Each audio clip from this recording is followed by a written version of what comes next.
Good evening. It's good to see you all this evening. We're going to be continuing our study in the book of Genesis. I will just let you know in advance that for the remainder of this month anyway, it's our intention to stay in chapters 1 and 2. We're going to be trying to spend a little time, of course, discussing Christian evidences, meaning we're going to try and make a defense for the case that A, there is a God, B, Jesus is his Son and our Savior, and C, the Bible is his Word. So that's what we're hoping to deal with and shore up our faith for the next few weeks. So we'll be kind of stuck here in these chapters, so don't seem like we're just doing this haphazardly. This is by design, and so we hope and pray that it will be a benefit to you. Now, one of the things I mentioned last week as we began our series is that we need to be aware, at least recognize, that we are in the arena of ideas, whether we are aware of it or not. When I say arena, I mean we are battling over world views. And this is important, and I want to give you a few illustrations tonight about why this is important. I think sometimes when preachers and teachers talk about the battle of worldviews or the battle of ideas, they say, well, that's a preacher problem. That's a theological problem, something you guys get together and talk about while you're drinking coffee, and it doesn't really pertain to me. It doesn't affect me. It's irrelevant to me. Far from it. In fact, when you stop and think about it, everything we do, every decision we make, every priority that we have in our lives stems from our worldview. It stems from the way we think, the way we process information. And there are presently primarily two very diametrically opposed points of view that are vying for ascendancy, hoping to gain the upper hand with the hearts and minds of people, not just in this country, but around the world. And so we are truly battling with ideas. Ideas do matter. Ideas do have consequences. And I think it's sad that so often we are unaware that the battle of ideas is going on and that it has direct influence and impact on my life. Last week, the Senate passed legislation to codify the Supreme Court decision in 2015 that would force or mandate all 50 states in our union to sanction same-sex marriages. And of course, you say, well, why are they doing this? Well, because they believe in this cause. And they believe in this cause for a reason. I haven't stated the reason yet, not telling you where they're coming from, but it's a very different worldview than ours. They don't see the world the way we do. They don't process information the way we do. As I mentioned last week, sometimes we listen to other people talk, we see the way they behave, we think, that's a different species of human being. That's not like me. They're not normal. And they would look at you and probably say the same thing. You're not normal. You're a different species of human being. That's not the case. It's simply a matter of how our minds process information. Now, you say, well, what about these ideas? Chuck Schumer, Senate Majority Leader, and this is a quote from him. This is from last week. He said, no matter who you are or who you love, you too deserve dignity and equal treatment under the law. Now, that's pretty much summarizing, I think, the left's view on the question of marriage, the home, and these types of relationships. This happened last week. This week, presently, the Supreme Court is hearing a case of a woman who bakes cakes in Colorado, and a couple actually came to her and wanted her to make cakes that did something to promote the homosexual lifestyle. She said, that goes against my religious convictions. I'm not going to do that. Well, in Colorado, you don't have that option because Colorado is a blue state. Colorado is a state that is run by leftists, people who think very differently than we do. They see the world differently. They see everything is looked at and treated differently. So In Colorado, you can't take that position. So she took her case to the Supreme Court. They are, as we speak, hearing this case. It's a case also about freedom of speech, whether or not you have a right to stay or state certain positions, and whether or not the government can tell you, no, you can't say that or take that position. So, again, this is happening now. Yesterday, we had a runoff election in our state. And yes, I think these two men reflect exactly what it is I'm saying about worldviews in conflict. A Fox News reporter yesterday morning, I believe it was in Griffin, Georgia. It was early, about 7:30, 7:45. Polls hadn't been open long. And he was interviewing a number of people at a local restaurant. And he had a couple of individuals that he interviewed. One of them was a Warnock supporter. One of them was a Walker supporter.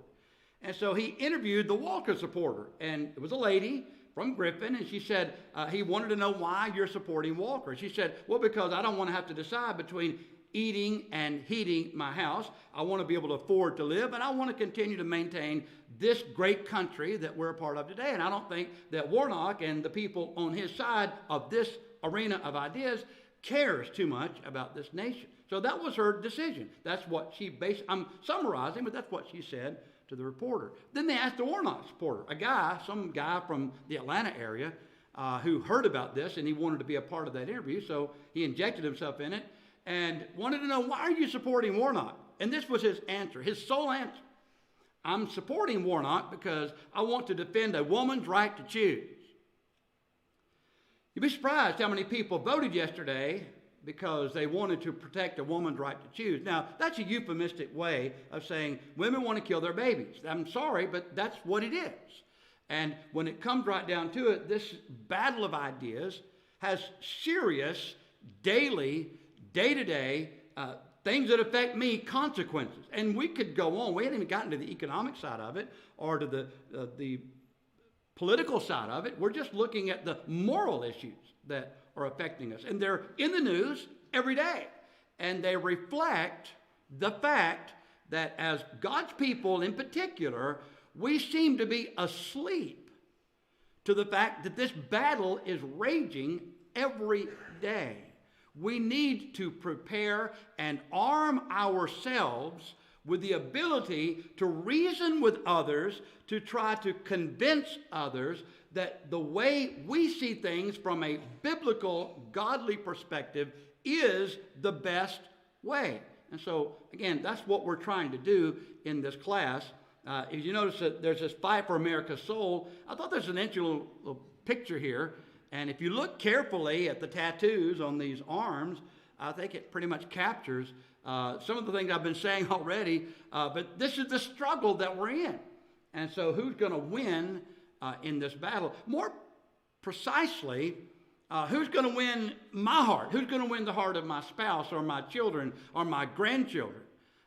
Who's going to influence their thought process? And how will they see the world? And what kind of world then will they pass on to the next generation? So again, these things matter. So in this battle of ideas that we're proposing in this class, we're looking specifically at the question of origins. And to do that, we started with Genesis chapter 1, which we read that text last week.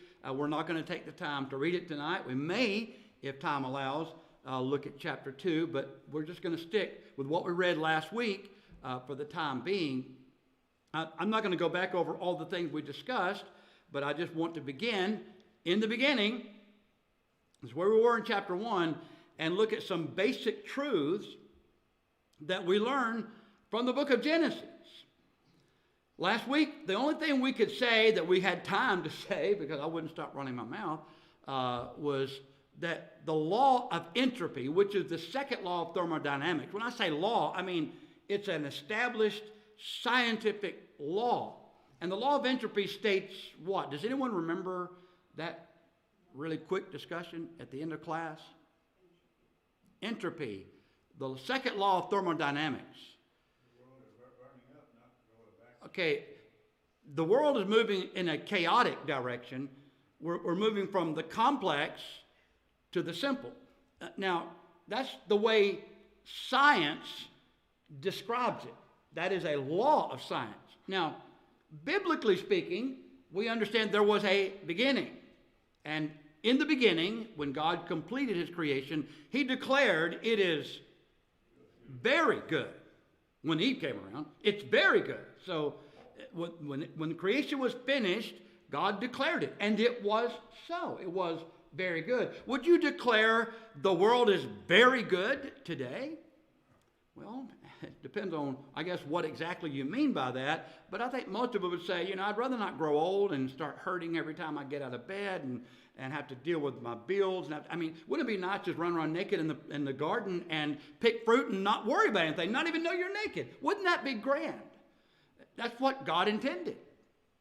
But here we are, fully clothed, hopefully in our right minds. But nevertheless, none of us, I think, are willing to say, everything's wonderful. We are so happy with the way things have progressed. That's just from a social, cultural standpoint. When it comes to energy, for example, what are we doing with energy? We're burning it up. We're depleting it. Evolution says the exact opposite. We start with mud, it's struck with lightning, and here we are talking about it.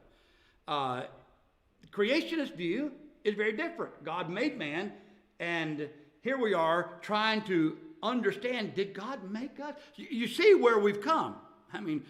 We've come a long way from where we originally were. The law of entropy. It's a scientific law, established, not questioned, and it perfectly aligns itself with the biblical worldview. It is diametrically opposed to Darwin's model of the origin of living things. It doesn't work in Darwin's origin.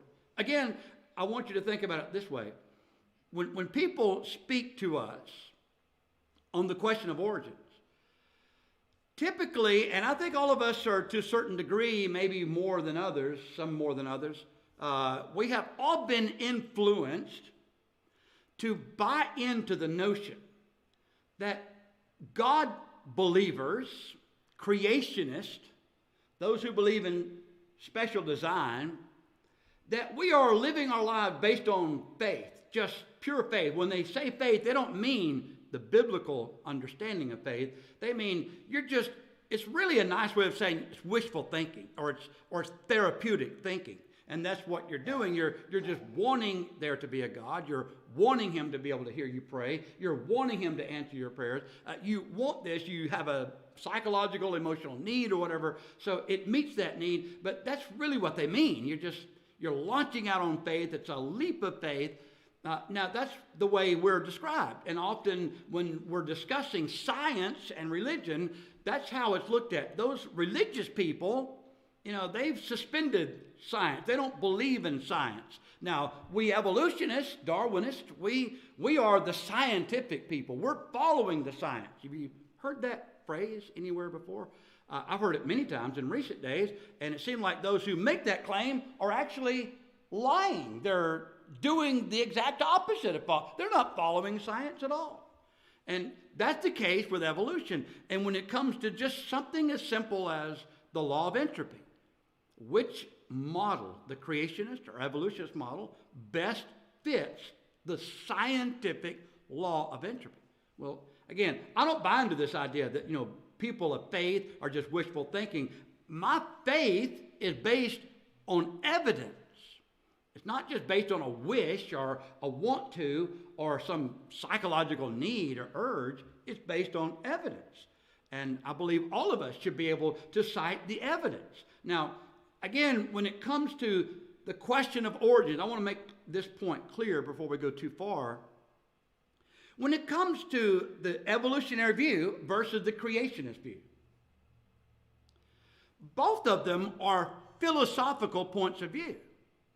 What I mean by that is neither one of them can say, scientifically, I can prove that God made the heaven and the earth in 624 literal days. I can't prove that scientifically any more than a Darwinist could prove that all matter in the universe was compressed into this small pencil-sized dot, and it exploded, and billions of years ago became the galaxies and the universe that we know of today. They can't do that scientifically because they weren't there to see a Big Bang if it happened. We weren't there to hear God say, "Let there be light." We know God said it because he told us, but we can't repeat it. We can't put it in some kind of test tube. So it's not scientific per se to say I'm a creationist from the sense or the standpoint of original origins, or the evolutionist can't say I'm a scientist. That's why I believe they are stating a philosophical view, just like we are stating a philosophical view. Now the question is, which philosophy best fits known, unarguable science? That's what we're really concerned with addressing in this class. Now, one of the things we pointed out too overall, and this is the obvious point, and this is our point of view, is that God is the creator and source of life as we know it. Now, hey, Justin, that stick back there, could you, I'm sorry, I meant to bring that stick up here with me. Could you bring that stick back here to me? I'm sorry, but thank you if you would. Normally when he's coming in, he's kind of intimidating. I think he's coming to throw me out of the building or something, but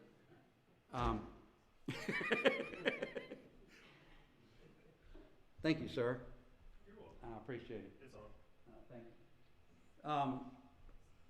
God is powerful, and that's, as we look at the Genesis record, and you hear of God, speaking the universe into existence, you have to understand that's raw power.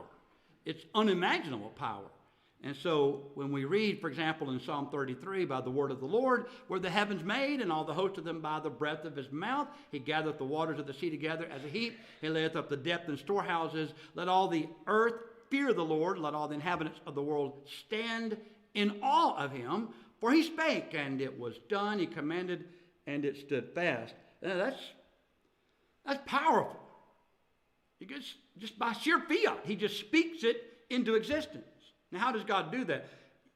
You're asking the wrong. In fact, you could ask any person you want to. They couldn't tell you, because we're not God. And we are finite creatures. We are the created thing. We're not the creator. So we can't answer some questions. But we do know this is the testimony of Scripture. This is the origin of life as we know it. Now, when I speak of God's power, I don't know if you've ever stood on the seashore and you watch the sunrise. That's one of the coolest things. I don't know, it's just something majestic about it. When you see over the watery horizon and you see this little orange ball just pop up, and it's moving fast. I'm like, man, time is really flying by. And you can see it because you got some perspective there with the horizon. But you see how fast we're spinning in space, and you think that's what, 63 million miles from us. And it's this wonderful ball of fire that keeps us warm, keeps us from freezing to death. It provides a lot of the things that we need to sustain life as we know it. But you look at the stars and you look at the sun and the moon, and you can't help but be impressed.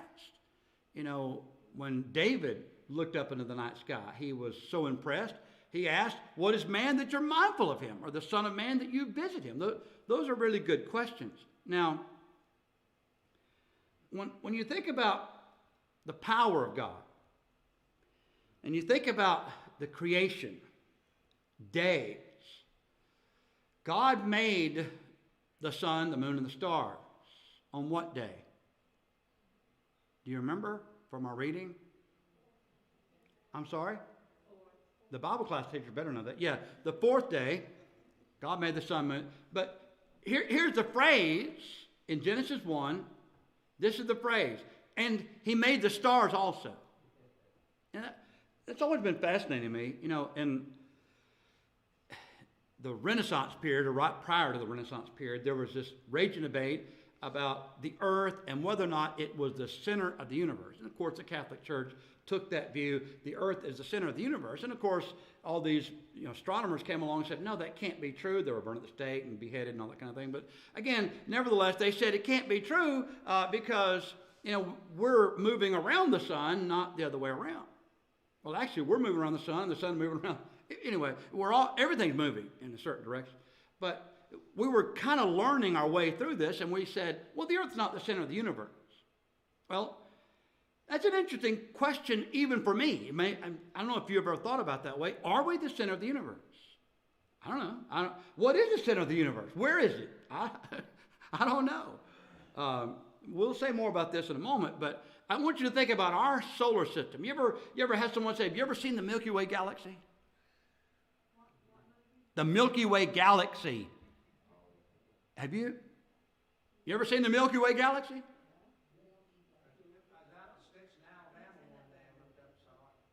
That picture on the screen, that's what I'm talking about. What's that? See a strip of it. Well, what you're seeing is that strip right here. That's where all these stars are condensed into this, like a hurricane, doesn't it? So when you look up in the night sky, you see sometimes, if you're really lucky and there's no lights to interfere and the sky's real clear, you can see what you call the Milky Way. And if you have a good telescope, you can see that we're part of the Milky Way galaxy. So you say, well, you've seen it? Well, I hope so, because I'm living in it. I'm part of it. But let's think about this for a moment. Where are we in the Milky Way? Here's the center. This is all that mass of stars you're looking at. Here we are. This is our solar system. And if you look at all these bands, these are bands of stars and, systems like ours. And here we are in this part of this galaxy. Wow, this kind of puts things in perspective, doesn't it? Where we are in relation to the galaxy that we're a part of.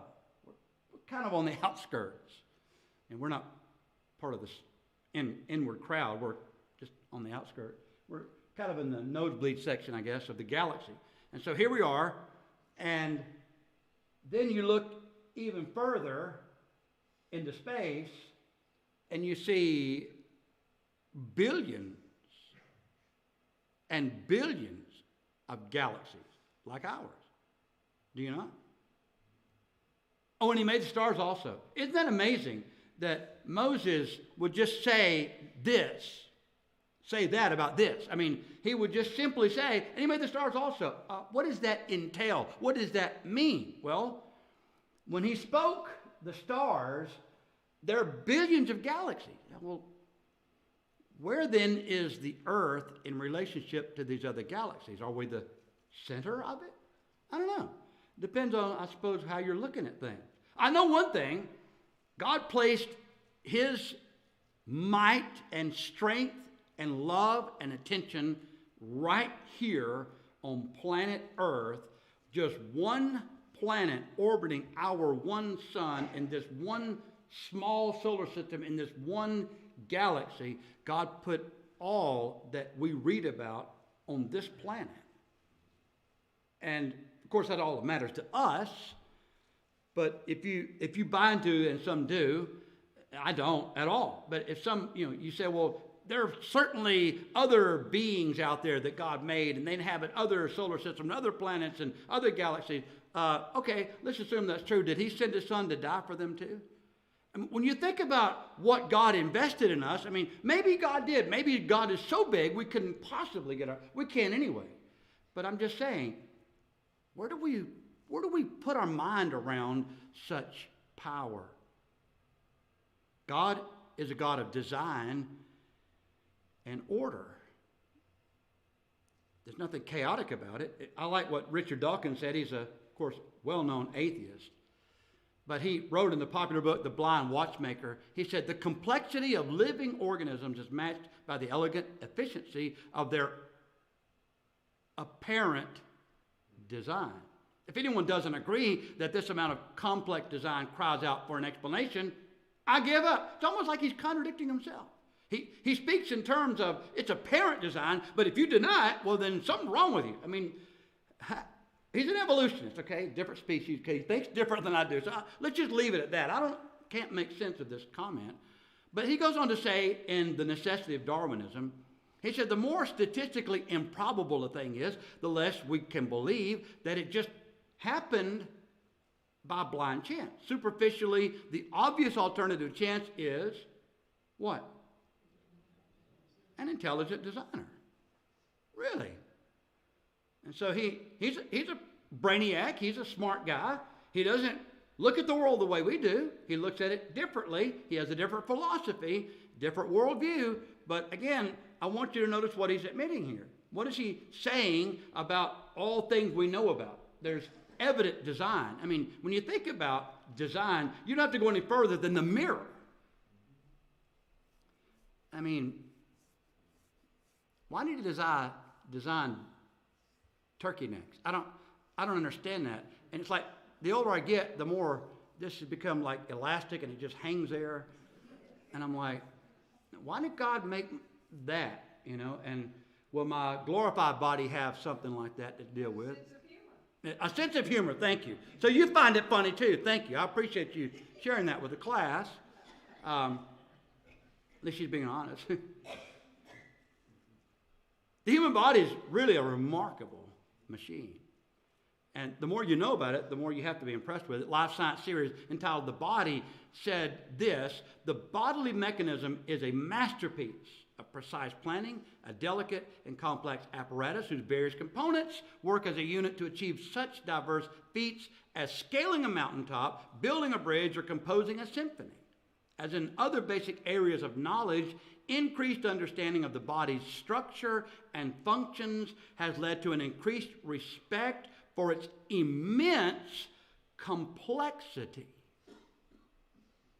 Okay, I want you to just try to pretend for a moment you are a Darwinist. You believe in Darwinian evolution. You bought it hook, line, and sinker. And you're trying to understand who you are. And here we are discussing origins. I'm going to say that again. Here we are discussing. Or how do you discuss something? What do you use? Words.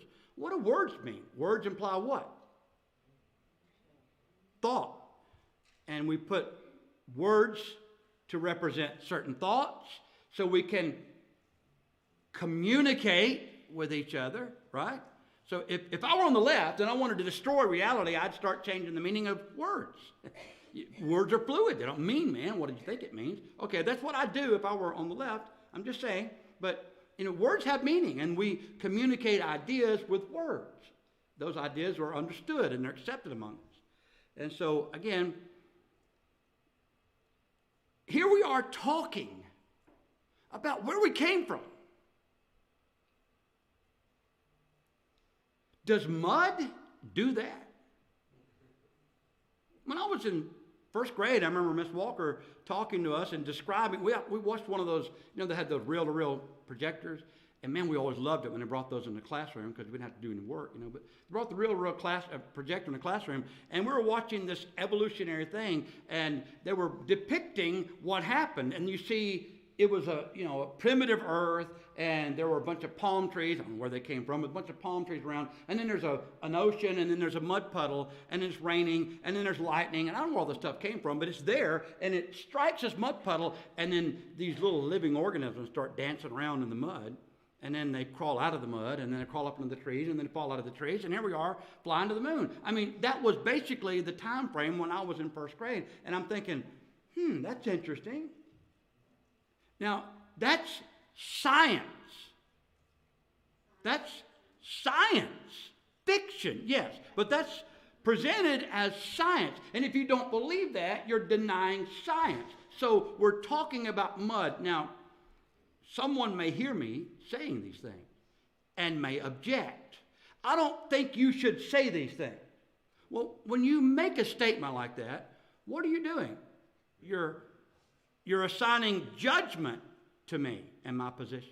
You should not do that. You should not say that. How does mud decide what should or should not be done? I mean, really, when mindless forces have come together to create life as we know it, where did morality, justice, a sense of ought, of right and wrong, where did this come from? How do we explain it? Again, we're talking about the human anatomy. Consider this. I have 1 cup of coffee every day. I mean, I could have more, I suppose. Some days, I guess, I might have more, but typically I have half a cup. Really, I don't drink the whole cup. But let's think about what happens when I have a cup of coffee. Now, I have this brain, what little bit of brain I have, and I have this nervous system, and I have with that nervous system muscles on a skeletal frame. Correct? I mean, I'm kind of crude in my description, but that's pretty much describing parts of my anatomy, not all of it. Consider this quote: although the skeletal muscles are very powerful and complex, they would be only a lump of useless matter if not for their interaction with the nervous system. Before you can raise your hand to put your mouth to drink a hot cup of coffee, your brain must be able to tell your arm to bend. It must tell the muscles that work your fingers to wrap themselves around your mug. It must then direct your mouth to open, tell your tongue to help you swallow the liquid if it doesn't burn first. The communiques that flow from the brain to the muscles are extraordinary, to say the least. In order to transmit signals, nerves extend from the brain and spinal cord and are intertwined within the muscles. The interaction of the nerves and muscles works like this. So let's think about our muscles for a moment. Voluntary movement of head, limbs, and body is caused by nerve impulses arising in the motor area of the cortex of the brain and carried by cranial nerves or by the nerves that emerge from the spinal cord to connect with skeletal muscles. The reaction involves both excitation of nerve cells stimulating the muscles involved and inhibition of the cells that stimulate opposing muscles.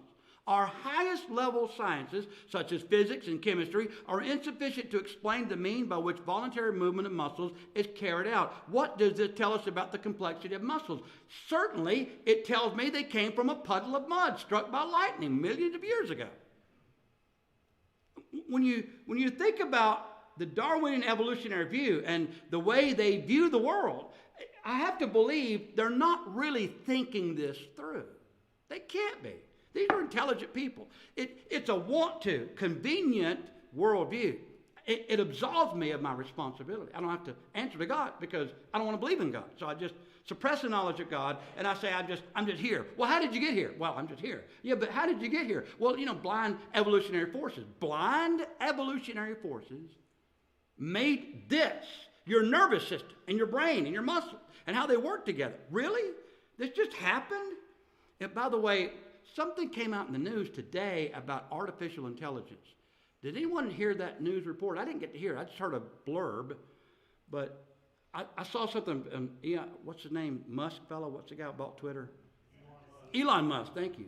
I saw a video of him this morning, as a matter of fact, and he was warning about, the future, and we've got to be careful about artificial intelligence, and they can, it's kind of like a Terminator thing. That's just silly. Well, they've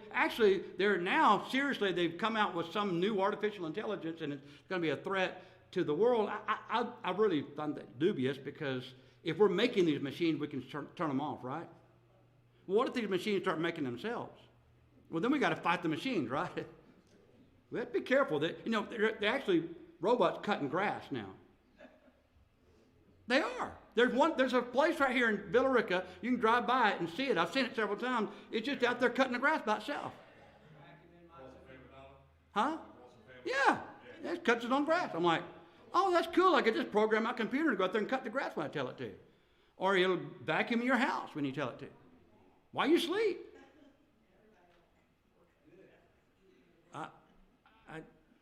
I don't want rats in my house, much less artificial brains, but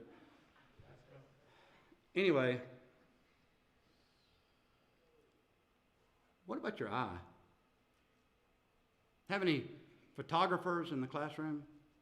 You ever had to buy expensive lenses so you could, just get the coloring just right? And when you think about your eye, it's really amazing. Now, you're going to get mad at me because I'm about to throw a lot of words on this screen. I'm going to read them to you. So if you're deaf, you can read them, and if you don't want to read them, you can listen to me. So either way, I got you covered. Okay, the eye is infinitely more complex than any man-made camera. It can handle 1.5 million simultaneous messages and gathers 80% of all the knowledge absorbed by the brain. The retina covers less than a square inch, contains 137 million light-sensitive receptor cells, 130 million rods allowing the eye to see in black and white, 7 million cones allowing the eye to see in full color. In an average day, the eye moves about 100,000 times, using muscles that milligram per milligram are among the body's strongest. The body would have to walk 50 miles to exercise the leg muscles an equal amount. The eye is self-cleaning. Lacrimal glands produce secretions, that is tears, to flush away dust, other foreign materials. Eyelids act as windshield washers. The blinking process, 3 to 6 times a minute, keeps the sensitive cornea moist and clean. And tears contain a potent microbe killer which guards the eyes against bacterial infection. During times of stress, one eye will rest while the other does 90% of the work. Did you know that? Then the process is reversed, allowing both eyes equal amounts of rest. The brain receives millions of simultaneous reports from the eyes. When its designated wavelength of light is present, each rod or cone triggers an electrical response to the brain, which then absorbs a composite set of yes or no messages from all the rods and cones. It sorts and organizes them and presents the proper image accordingly. Wow, that's a lot. It's just your eyeball. That's just what your eye does. I mean, we're not going to have an anatomy class tonight, but I think it's important when you just put things in perspective and we're trying to come to terms with, how did we get here? How do we explain the existence of life as we know it? Blind evolutionary forces give us eyes that can do this. You know, even Charles Darwin found it very difficult to accept. He didn't know as much about eyes as we do now. We've learned a lot more about eyes in the last 100 years than he knew.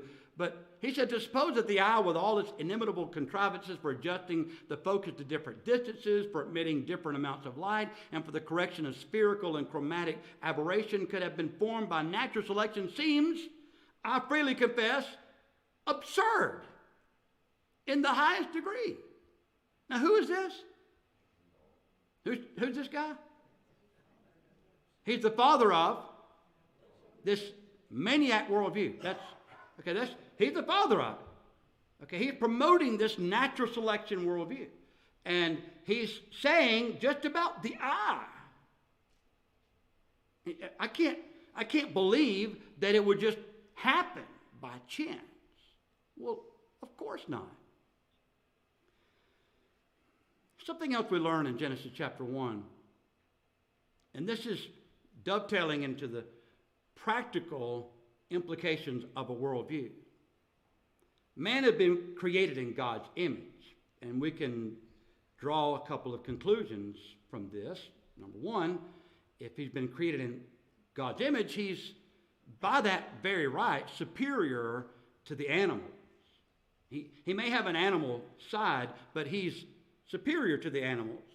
When I consider your heavens, the psalm writer said, the work of your fingers, the moon, the stars, which you've ordained. What is man? You're mindful of him. The Son of Man, you visit him. For you made him a little lower than the angels. You have crowned him with glory and dominion and honor. He goes on to say in that same psalm that we're put over all the works of God's creation.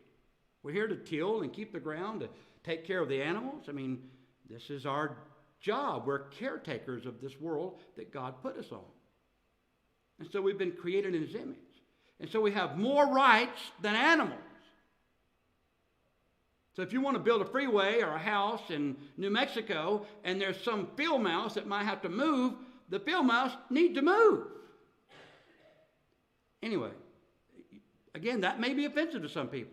I'm just stating this is a biblical worldview as opposed to the other worldview, which says animals are just as important and significant as human beings. Really? That's interesting. Well, if you think about something else, and this is what we deal with every day in the news right now, every day. What's one of the, aside from the open border question, what's the number one issue beside that? Maybe it's equal to that most Americans are concerned with, aside from inflation. Crime, really. You're afraid you're going to get robbed or something bad's going to happen to you?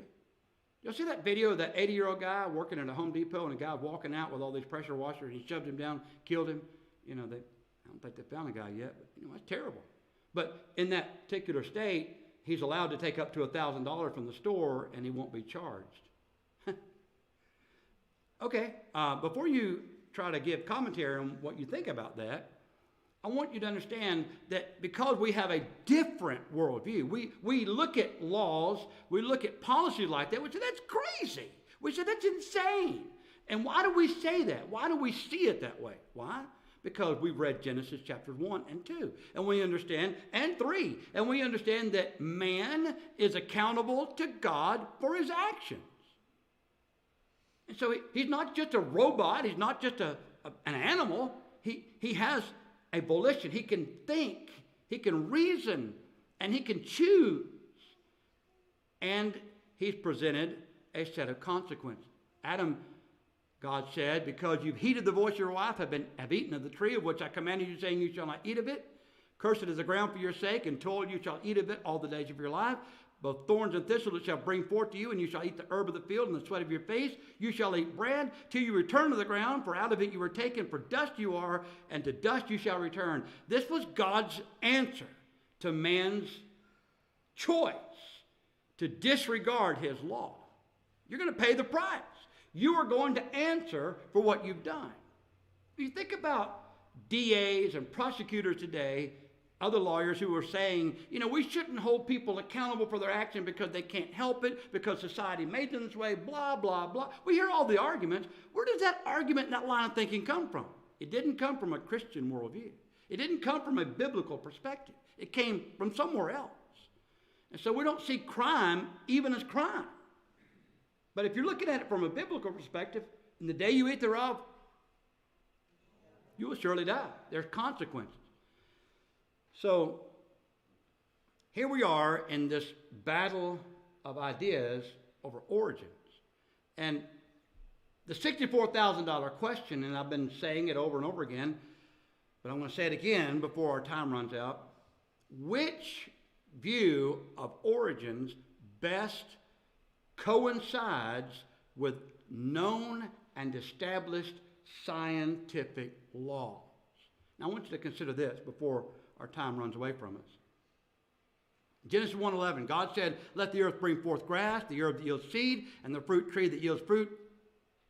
You say it.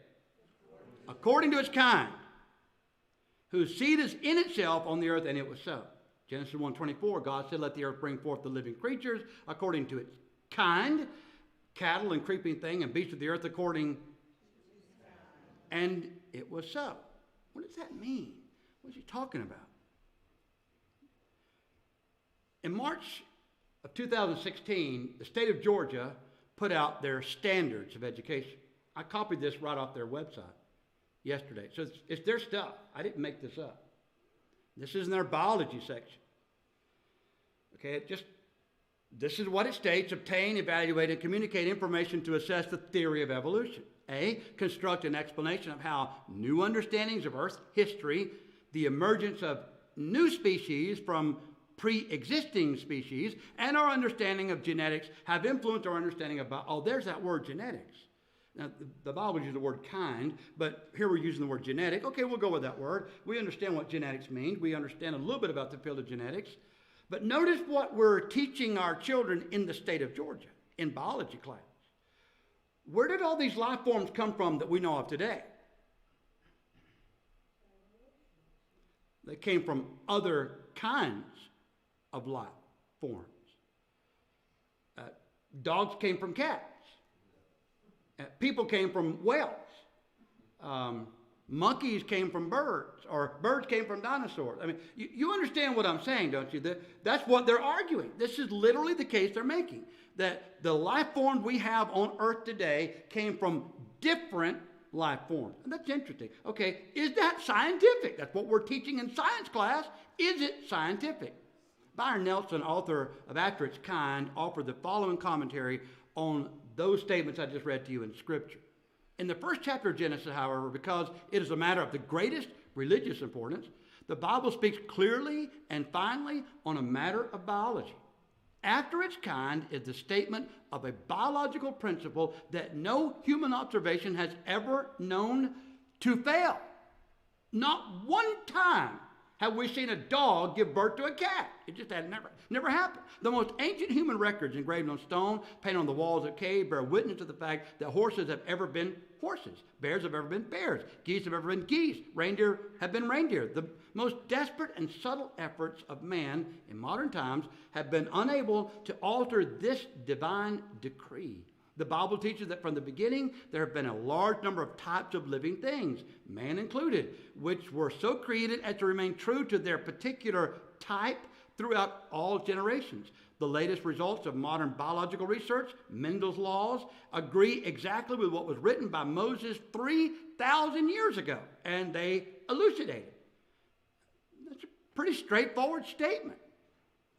E.B. Ford, in his work Understanding Genetics, observed it may seem a platitude to say that the offspring of buttercup sparrows and human beings are buttercup sparrows and human beings. What then keeps them, and indeed living things in general, on the right lines? Why are there not pairs of sparrows, for instance, that beget robins or some other species of bird? Why indeed birds at all? Something must be handed on from parent to offspring which ensures conformity, not complete, but in a high degree, and prevents such extreme departures. What is it? How does it work? What rules does it obey? And why does it apparently allow only limited variation?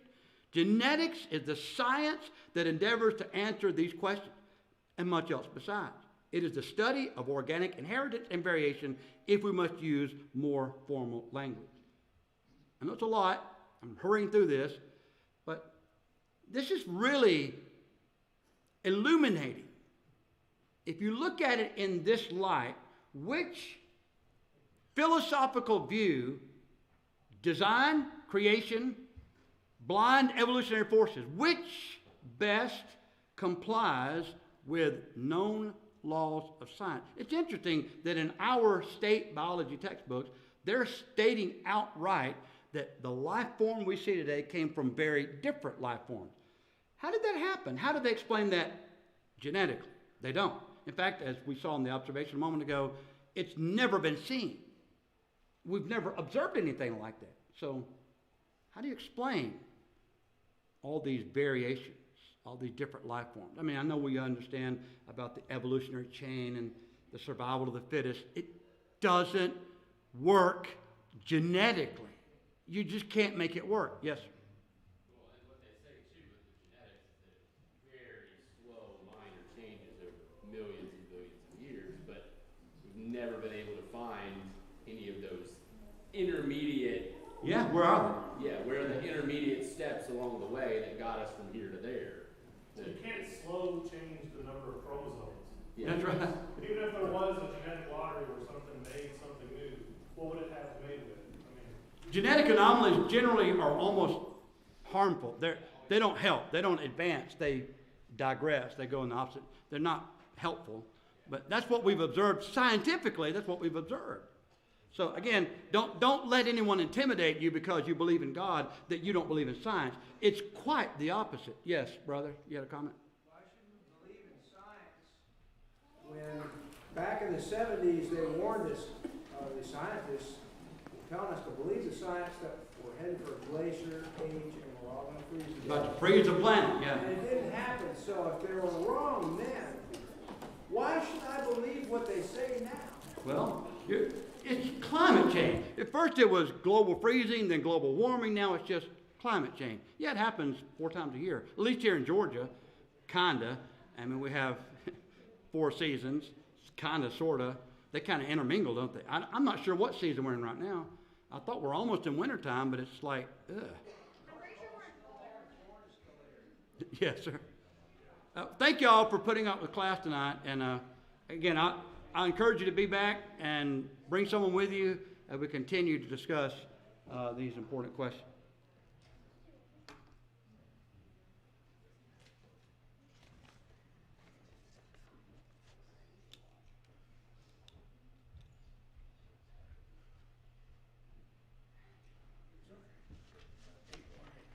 Eight, 18. Number 818 in your psalm book, please.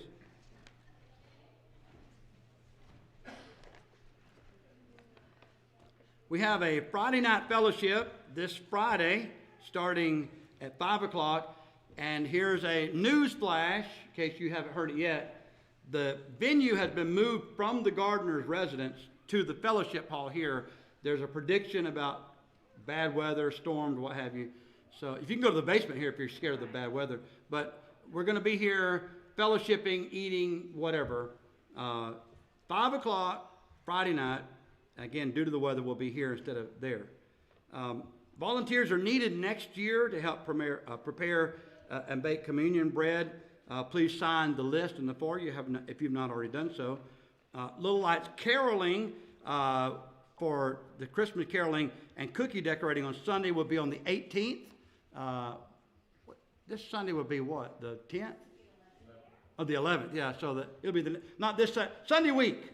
Sunday week. I know I get that phrase in there somewhere. Okay, so don't forget that. Area-wide Widowhood Fellowship. The next one will be the 20th at 11:30 a.m. If you can help in spreading the word about this ministry, please use the flyers on the table in the foyer. If you can help in donating food for the luncheon, please see Deanna. Please remember David, Bean, and Vicky as she worked with him in his treatment. Sharon Bonko has bronchitis and strep and something else. A list, yeah, it's yeah, what's that? Thrush, yeah. Wow, so she's really suffering. So I want to remember her and pray she gets well soon. Joe Brown is with us tonight. We're thankful that she is, and she's still battling high blood pressure. So let's remember her on our daily prayers. Also, very tragic news, unfortunately, to share with you tonight. Monday evening, Sister Gaddis went to her brother-in-law's home, Al's brother's house, to feed him dinner, and he was there. She put dinner on the table, sat him at the table. He's paralyzed, can't move around too much on his own. He was there at the table eating when she left. They didn't hear from him yesterday, went back this morning and found him dead at the table where she left him. So they are traumatized, as you might imagine. And this is a very disconcerting situation. Please remember Al and Brenda and this family. That's Al's brother. Yes. Yeah, she took dinner to him because he's not able to get around. His osteoporosis had gotten so bad he was crippled from it and couldn't get around. So they were taking food to him, and that's where they found him. TV was still on, the lights were still on, he was still at the table. What was his name? Paul, yeah, thank you. I knew I'd heard it earlier. Thank you. Davy Williams, who is the father of Kathy Bednar, they've gone to see about him. He's being taken to the hospital. I'm not sure what kind of cardiological issue he's having, but again, want to remember him in a special way in our prayers. Anyone else we need to mention tonight? Terry, thank you. Terry Mikey is at home, not feeling well tonight as well. So remember him. Thank you for reminding me. 818, do what to me? Oh yeah, the Stubblefields are still fighting what the Stubblefields have been fighting for the last 6 months, which is some kind of virus that keeps going from one child and then to Jordan and then back to the children. So they're still fighting it, and so hopefully they'll be able to get out by Friday evening, we hope. We need a Clorox bomb or something at their house, if you know of one, something that might help. Yes, ma'am? My uncles, Yes, what's his name? Which one? both of them, Jimmy and Hollis. Okay, and both of them are at home now? Yeah, They are on our prayer list, aren't they? yeah, they Okay. basically have just sent Uncle Jimmy home to die. I'm sorry to hear that. That's very sad news. Yes, ma'am? Our niece by marriage, her brother committed suicide. Oh, my. Devastated. I can imagine. Your niece by marriage. You said it was her husband? Her brother. I'm sorry. Her brother that committed suicide. Oh, boy. Well, if you get that information to Deanna, maybe we could put some names and what have you in our bulletin. But a lot of tragedy. This time of year, by the way, I wanted to mention this. Think about this for a moment. I'm not going to name names, but I want you to think about who among us is going through the holiday season without a significant other, without their loved ones. And some have suffered tremendously this year. So please remember them. They are going through a difficult time. And so you need to remember them in your prayers. Give them a phone call, go see them, send them a card, do something to lift their spirits. They certainly could use it. We've been discussing in our class the question of origins. Where do we come from? Are we here by blind chance, or did God make us? Of course, we understand from a biblical perspective, we have no qualm saying it, that we have been created, specially designed by God in His own image, and as such, as we were noting at the end of our class, we are accountable to Him. We answer to Him for the choices that we make. That choice is now as we sing this song of invitation. If there's someone present who needs to obey the gospel or be restored, I pray you will make the right choice and you will let that need be known right now while together we stand and as we sing. I am resolved.